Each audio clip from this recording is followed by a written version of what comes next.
tujuan kita utama adalah agar pemilu ini benar-benar aksesibilitas. Jadi teman-teman yang mengalami kendala dalam hal tertentu, dalam kondisi tertentu itu bisa mendapatkan pelayanan dan semacam fasilitas dari penyelenggara itu sendiri.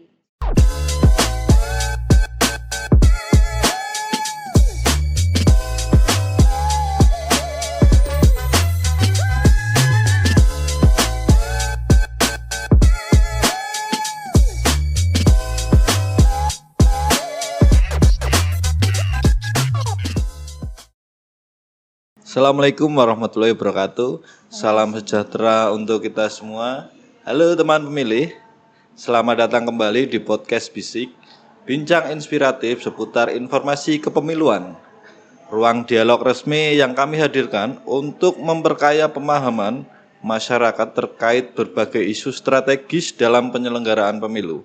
Bersama saya Dika Redana, pada episode ini, kali ini kita akan membahas sebuah tema yang sangat penting namun sering kurang mendapat sorotan, yaitu pendidikan pemilih inklusif bagi penyandang disabilitas.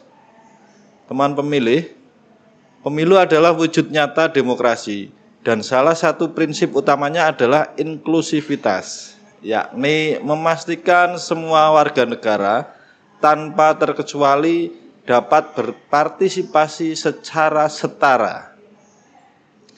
Penyandang disabilitas memiliki hak politik yang sama dan memastikan mereka mendapatkan akses informasi serta fasilitas yang mendukung adalah tanggung jawab bersama.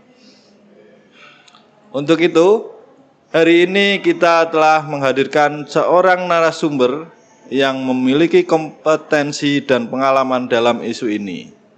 Hari ini kita sudah bersama dengan Ibu Sri Istiawati. Beliau adalah Ketua Bina Akses Kabupaten Pekalongan, lembaga yang selama ini aktif dalam advokasi dan pemberdayaan penyandang disabilitas. Apa kabar Bu Sri? Alhamdulillah baik. Alhamdulillah baik. Baik teman pemilih, mari kita mulai diskusi yang penuh makna ini demi terwujudnya pemilu yang benar-benar ramah dan inklusif untuk semua. Sebagai pembuka, Bu Sri, mungkin Ibu bisa menjelaskan apa yang dimaksud dengan pendidikan pemilih inklusif bagi penyandang disabilitas menurut Bu Sri sebagai Ketua Bina Akses. Ya, terima kasih. Tapi sebelum menjawab, saya ingin mengucapkan terima kasih kepada KPU Kabupaten Pekalongan yang telah mengundang saya, perwakilan dari Bina Akses dan perwakilan dari semua teman-teman disabilitas. Mudah-mudahan nanti apa yang saya sampaikan bisa mewakili aspirasi dari banyak teman-teman disabilitas di Kabupaten Pekalongan. Amin, amin, ya Bu. Izin menjawab pertanyaan yang pertama. Pendidikan inklusi bagi disabilitas ini adalah proses sarana memberikan informasi dan pengetahuan kepada teman-teman disabilitas. Tentunya yang dirancang khusus ya agar mudah dipahami, mudah dicerna dan barangkali teman-teman lebih bisa memahami apa arti dari pemilu itu sendiri dan yang terutama adalah aksesibel ya. Aksesibel. Seperti itu. Baik Bu Sri, jadi pada dasarnya pendidikan pemilih inklusif bagi penyandang disabilitas adalah pendidikan pemilih yang dilaksanakan khusus untuk teman-teman penyandang disabilitas dengan memperhatikan fasilitas seperti itu ya Bu Sri ya. Iya betul. Baik. Kemudian Bu Sri, bagaimana kondisi umum partisipasi pemilih penyandang disabilitas di Kabupaten Pekalongan pada beberapa pemilu terakhir? Mungkin pilkada kemarin yang paling dekat Bu Sri. Iya. Saya lihat sudah ada kesadaran dari teman-teman ya. Ini terbukti dengan peningkatan partisipasi dari disabilitas itu sendiri. Jadi peran serta dari KPU juga sangat banyak. Kemarin kan sudah berapa kali dari Bina Akses itu sendiri mendapat undangan dari KPU Kabupaten Pekalongan, diadakan sosialisasi. Jadi pengenalan tentang pemilu dan politik itu seperti apa, mereka sudah mulai bisa membuka diri dan terbuka wacana mereka tentang apa itu pemilu. Ya. Baik Bu Sri, artinya dari tahun ke tahun, dari pemilu ke pemilu maupun pilkada ke pilkada itu ada peningkatan ya Bu Sri ya. Iya, betul. Ya artinya memang ini menjadi tanggung jawab bersama ya. Partisipasi pemilih itu tidak hanya teman-teman pengurus di Bina Akses saja ya, tapi dari KPU juga bertanggung jawab penuh. Bagaimana nantinya pada saat di TPS itu teman-teman disabilitas ini bisa inklusif itu tadi, terfasilitasi segala kebutuhannya. Baik, kemudian yang selanjutnya Bu Sri, sejauh mana Bina Akses terlibat dalam memberikan edukasi atau pendampingan terkait hak pilih penyandang disabilitas? Bina Akses ini sendiri sangat aktif terlibat dalam memberikan informasi dan edukasi kepada teman-teman disabilitas secara signifikan. Karena memang tujuan kita utama adalah agar pemilu ini benar-benar aksesibilitas. Jadi teman-teman yang mengalami kendala dalam hal tertentu, dalam kondisi tertentu itu bisa mendapatkan pelayanan dan semacam fasilitas dari penyelenggara itu sendiri. Jadi kendala yang tadinya memang menjadi hambatan mereka untuk tidak memberikan partisipasi mereka, akhirnya bisa dihilangkan kayak gitu. Ya minimal bisa mengurangi lah seperti itu. Menurut Bu Sri, kemarin pilkada terakhir kali kita melaksanakan pemilihan Bu Sri. Kira-kira apakah teman-teman penyelenggara itu sudah memberikan akses yang luar biasa kepada teman-teman penyandang disabilitas apa belum kira-kira Bu Sri? Sejauh ini saya lihat KPU selaku penyelenggara itu sudah berupaya baik ya. Jadi pedoman teknis untuk aksesibel itu sendiri itu memang sudah diupayakan. Hanya saja mungkin memang belum maksimal ya, karena memang ada beberapa tempat-tempat TPS yang saya sendiri ini pengalaman pribadi saya. Jadi di tempat saya, kebetulan saya di Wonorejo ya, di Wonopringgo itu memang datar, tapi itu berbatu. Nah, untuk kondisi tertentu seperti saya yang menggunakan alat bantu, misalkan krek itu, ketika saya berjalan saya harus fokus ke bawah. Jadi itu juga salah satu yang mungkin terlupakan. Jadi mungkin kedepannya bisa dibuat sebagai bahan evaluasi bahwasanya teman-teman ini bukan hanya fisik, tapi ketika kita ingin menyampaikan aspirasi kita, hak-hak kita, ketika penyoblosan tersebut, pelaksanaan pemilu tersebut, kadang itu memang terkendala dengan kondisi di lapangan, kurang akses itu tadi. Ini menjadi PR buat saya khususnya dan teman-teman di KPU umumnya bahwasanya memang di lapangan ini masih ditemukan beberapa TPS yang ternyata masih kurang kurang. Mungkin implementasinya di bawah memang di lapangan masih kurang sesuai harapan dengan kami. Iya, terima kasih Bu. Kemudian ini setiap penyelenggaraan nih Bu, biasanya kan kita menemukan tantangan. Nah, menurut Bina Akses apa tantangan utama yang dihadapi teman-teman penyandang disabilitas ini ketika ingin menggunakan hak pilih? Tantangan yang utama aksesibel tadi, itu yang pertama. Yang kedua mungkin karena kurangnya informasi, pengetahuan tentang apa itu pemilu, apa itu politik, dan ada beberapa teman-teman yang mungkin pemikirannya saya nggak terlalu penting di sini. Ini nggak berpengaruh ke depannya kepada kehidupan kesejahteraan kami. Buat apa kita berpartisipasi? Ada juga yang semacam itu. Itu terkait dengan informasi tadi ya. Jadi ketika mereka tertutup informasi tentang kepemiluan itu seperti apa, berpolitik itu seperti apa, pentingnya mereka berpolitik.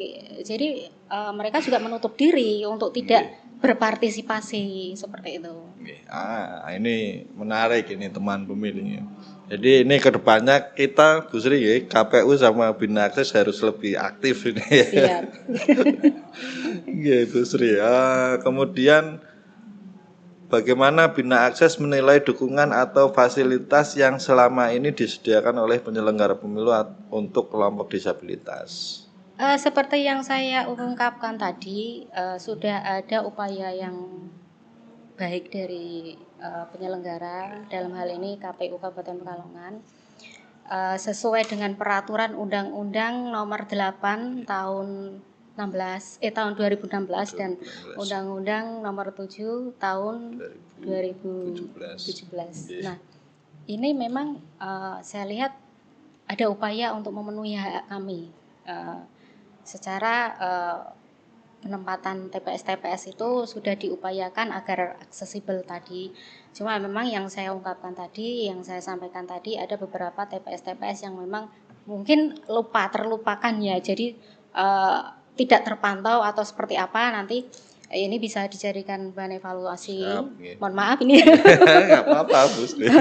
Ini karena memang saya sendiri yang mengalami. Mungkin karena mereka mengira ini datar, tapi kita untuk kelompok-kelompok disabilitas tertentu itu masih mengalami kesulitan seperti itu. Jadi kadang yang mereka utamakan adalah datarnya terlebih dahulu. Tapi padahal di sini kita juga nggak terfokus ke datarnya itu tadi. Kadang ada yang berumput, terus bergelombang.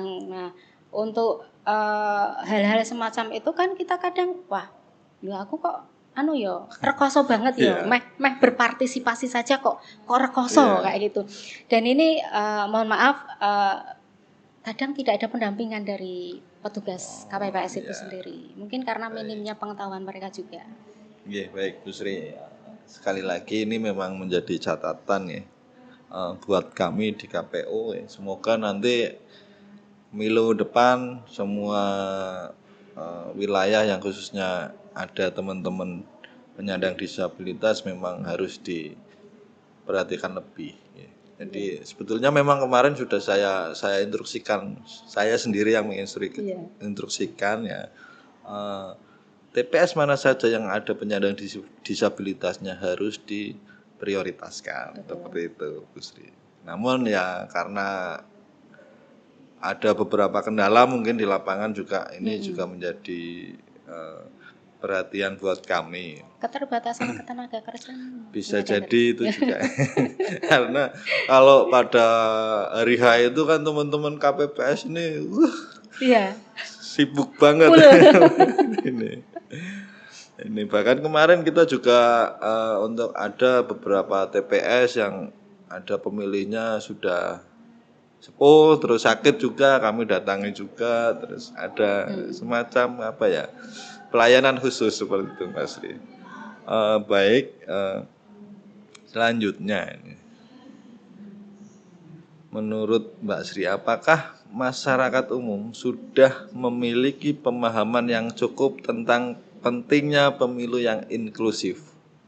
Saya jawab tegas di sini, belum. Belum ya? Belum. Semua masyarakat? Tidak semua lapisan masyarakat, karena itu yang saya lihat kembali lagi ke individu masing-masing. Jiwa sosial mereka. Jadi saya sendiri itu kenapa saya lebih berbicara di sini, kenapa tentang pengalaman saya, karena ini lebih mengena. Jadi ketika saya ingin menyalurkan, ingin memberikan hak pilih saya datang ke TPS seperti itu tempat duduknya udah penuh semua. Dan tidak ada pendampingan dari petugas atau mengkondisikan agar salah satu dari pemilih tersebut yang non disabilitas itu untuk memberikan tempat duduk ke saya. Nah, seperti itu kan itu menunjukkan bahwa mereka tidak tahu tentang pemilu yang inklusif itu seperti Betul. apa. Kurangnya pengetahuan mereka mungkin seperti itu. Iya, terima kasih. Artinya masih ada yang ditemukan atau ada ditemukan masyarakat yang ternyata belum mengenal apa itu pemilu yang inklusif. Nah, ini tamparan lagi buat saya ini. PR lagi buat saya, semoga ini lebih ke masukan Mas, bukan tamparan. KPU Kabupaten Pekalongan sudah mantap kok. Semoga kedepannya bisa lebih baik lagi. Selanjutnya Bu Sri ya. Dengan adanya ragam kebutuhan teman-teman penyandang disabilitas ya. Menurut Bu Sri ini, metode seperti apa yang paling efektif dalam melakukan pendidikan pemilih bagi penyandang disabilitas dengan ragam kebutuhan yang berbeda-beda itu? Yang jelas pendekatan dan keterlibatan peran serta dari KPU selaku penyelenggara itu tetap melibatkan kami selaku lembaga organisasi disabilitas. Bukan hanya sosialisasinya, tapi dari awal perencanaan. Jadi ketika sosialisasi pun itu perencanaan materi dan desain kebijakannya nanti itu kita juga dilibatkan di situ. Ada masukan-masukan dari teman-teman disabilitas.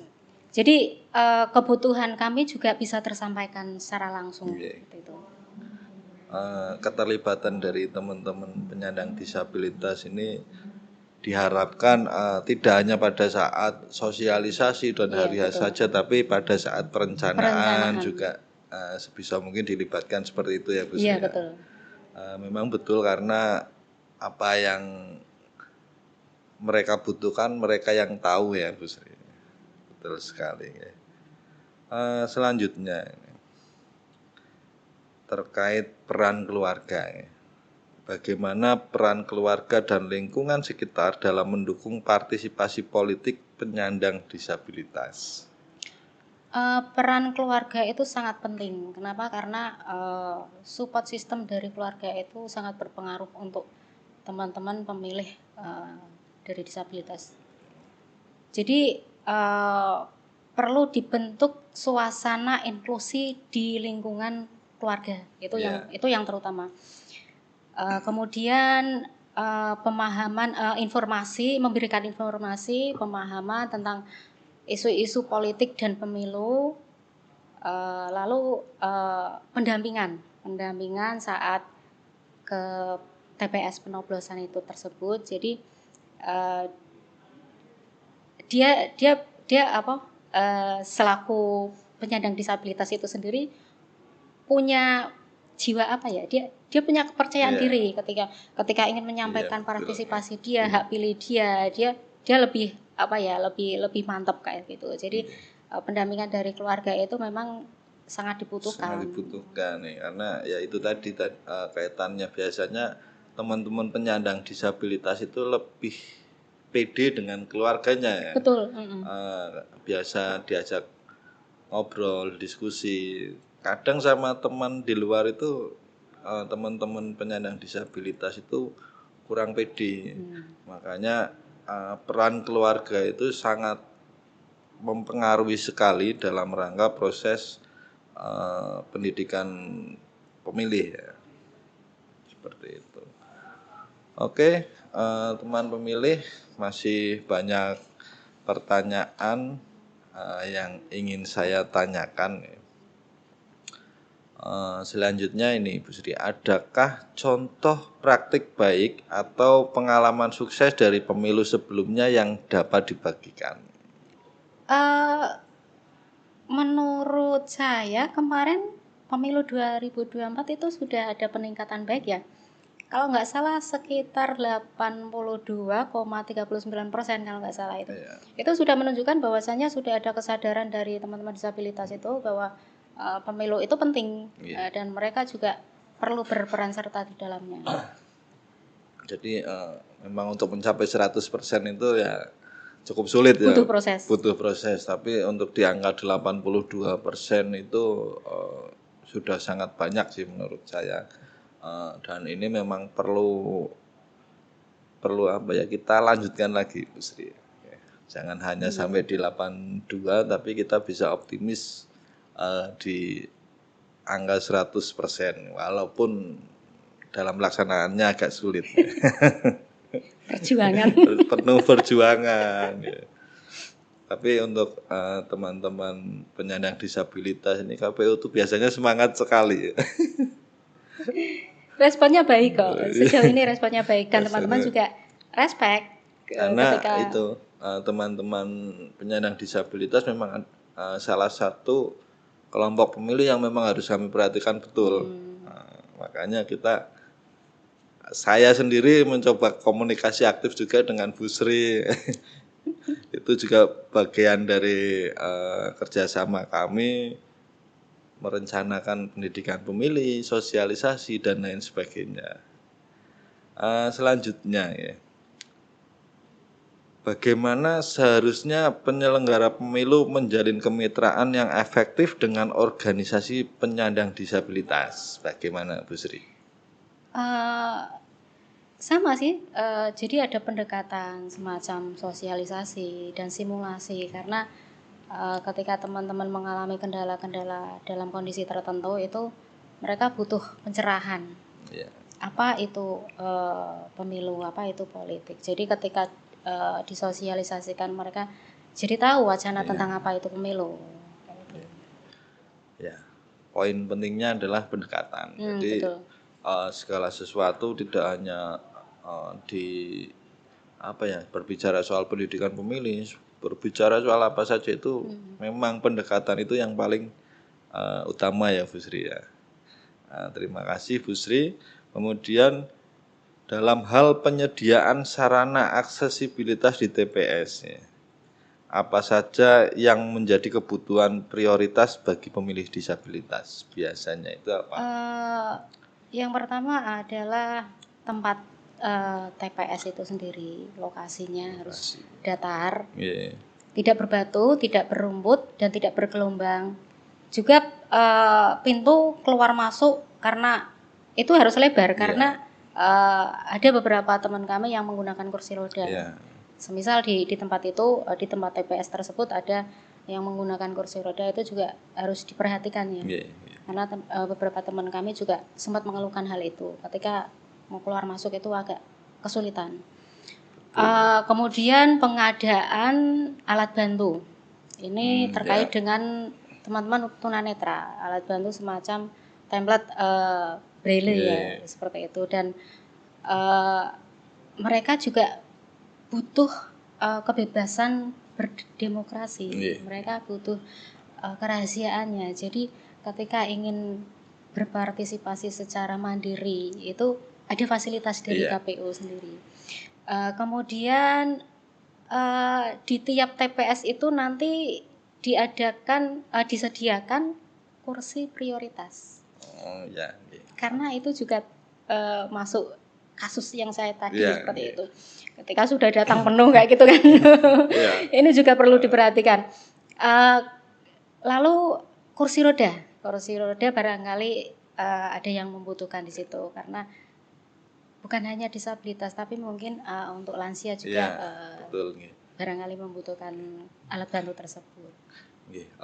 Memang kalau berbicara dua pemilihan kemarin ya, pemilihan bupati dan wakil bupati, pilkada dan pemilu itu untuk kebutuhan ini sebetulnya khusus yang tunanetra itu sudah disediakan memang Bu Sri.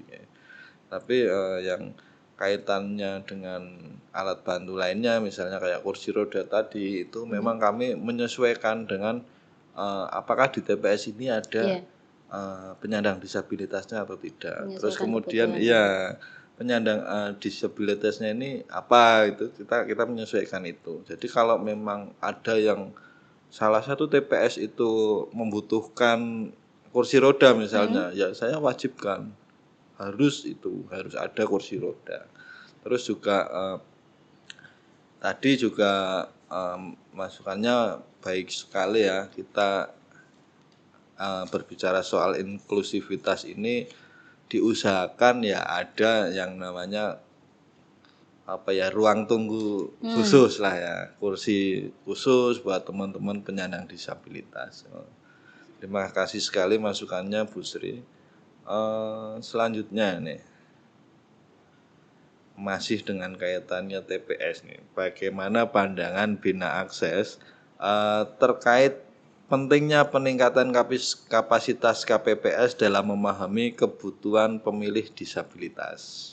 Ini juga peran penting di sini, Mas, karena minimnya pengetahuan petugas KPPS ini juga bisa menghambat teman-teman disabilitas untuk berpartisipasi.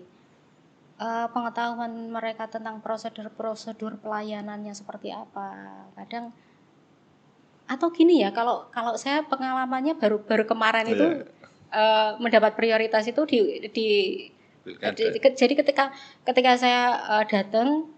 Terus urutan pertengahan saya baru diundang. Tapi itu baru pertama kali. Kalau yang dulu nggak pernah jadi sesuai urutan. Dan itu pun mungkin karena dilihat kondisi saya sudah terbiasa melakukan aktivitas sama seperti masyarakat lain pada umumnya. Jadi mereka mengira saya nggak ada kesulitan. Padahal di situ saya juga mengalami kesulitan. Seperti halnya tadi ketika berjalan di bebatuan itu kan rawan jatuh ya. Jadi mereka mungkin yang untuk petugas TPS itu sendiri mungkin itu terlupakan ya. Tidak menjadi perhatian mereka di situ. Itu yang perlu ini ya, berarti ya semacam ada bimbingan khusus terkait bagaimana sih melayani teman-teman penyandang disabilitas ini mungkin gitu ya Bu Sri ya. Ini kemudian selanjutnya apa rekomendasinya Bu Sri ini atau teman-teman Bina Akses untuk memastikan pendidikan pemilih inklusif ini dapat berjalan secara sistematis dan berkelanjutan. Menurut saya mungkin bisa semacam evaluasi ya. Kita duduk bareng dengan antara KPU selaku penyelenggara dengan lembaga disabilitas perwakilan kelompok dari disabilitas tertentu. Kendala apa yang sebenarnya ditemui ketika pemilu kemarin. Nah, itu bisa dijadikan salah satu bahan evaluasi. Terus mungkin bisa dilihat dari presentasi dari data keseluruhan disabilitas. Presentasinya berapa persen kayak gitu. Bisa dibuat grafik juga nanti. Jadi ada penurunan atau peningkatan. Mudah-mudahan selalu peningkatan ya. Kita ada grafik. Iya, betul. Jadi itu bisa dilihat dari kesadaran teman-teman tadi bahwasanya pentingnya berpolitik dan pentingnya pemilu itu juga peran serta mereka juga sangat dibutuhkan di situ. Kemudian yang pembahasan barusan ya bintek untuk petugas.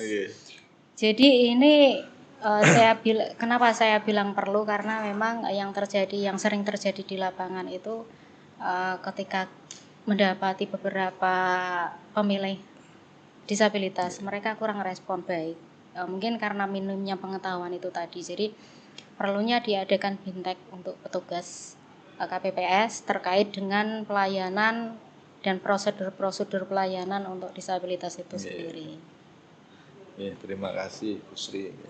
Memang rekomendasinya ini nanti bisa kami tampung mungkin pada saat nanti masuk tahapan kita bisa berkoordinasi lagi.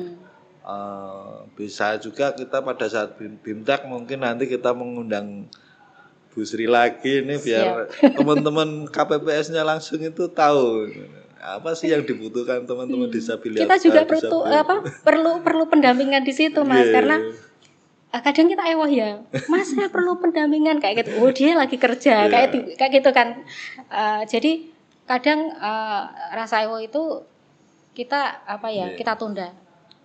Jadi ketika kita mengalami kesulitan itu pun kita harus melakukannya sendiri, tetap dengan keterbatasan kita, dan mereka tidak respon ke kita karena kurangnya pengetahuan itu tadi. Makanya itu yang saya rekomendasikan salah satunya. Kemudian mungkin satu lagi, tempat-tempat TPS itu harus benar-benar sesuai dengan kebutuhan kami. Jadi barangkali penyelenggara bisa survei dulu ke tempat ketika memang dalam pendataan itu ada beberapa disabilitas dengan kondisi tertentu, misalkan ada yang memakai alat bantu gerak atau walker atau lain sebagainya, itu mohon disesuaikan. Jadi betul ya.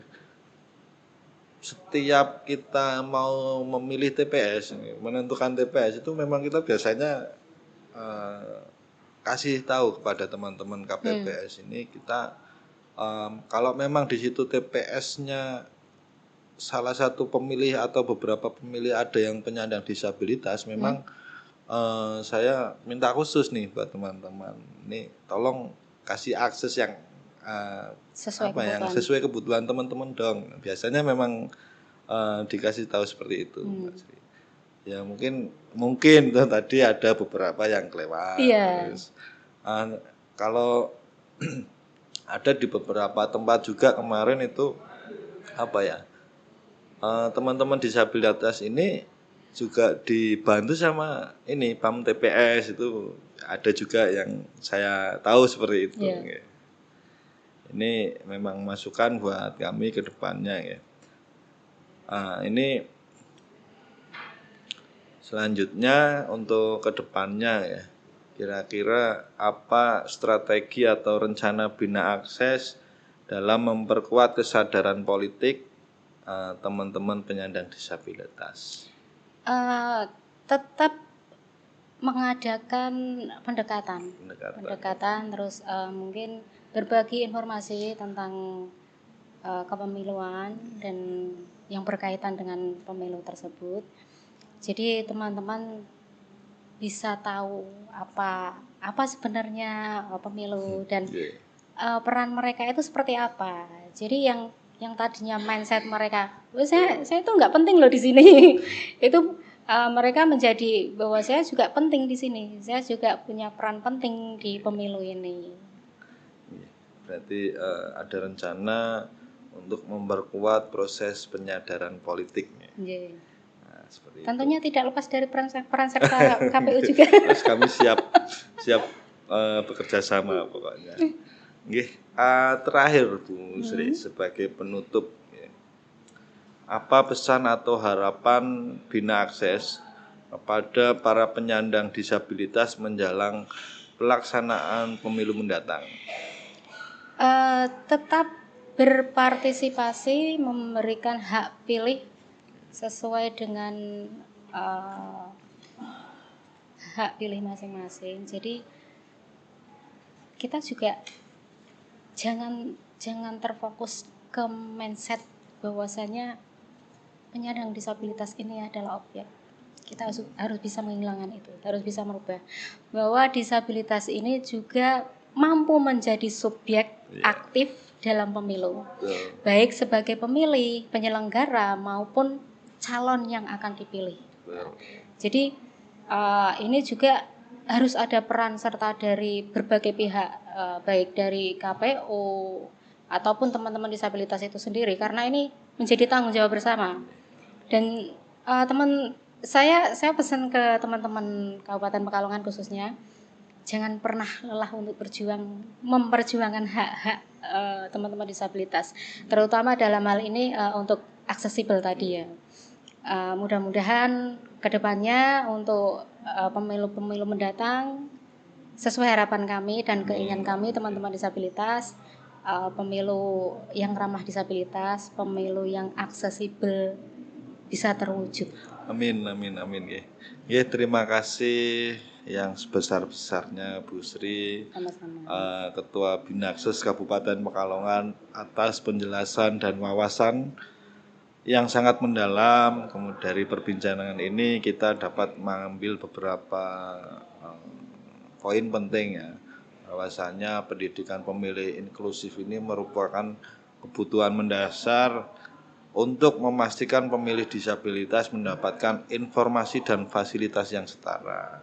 Kemudian untuk selanjutnya tantangan utama masih meliputi aksesibilitas, kemudian kesiapan petugas, serta pemahaman masyarakat terhadap pemilu yang ramah disabilitas. Kemudian kolaborasi antara penyelenggara pemilu, organisasi disabilitas, pemerintah, dan keluarga ini juga sangat menentukan keberhasilan partisipasi pemilih disabilitas.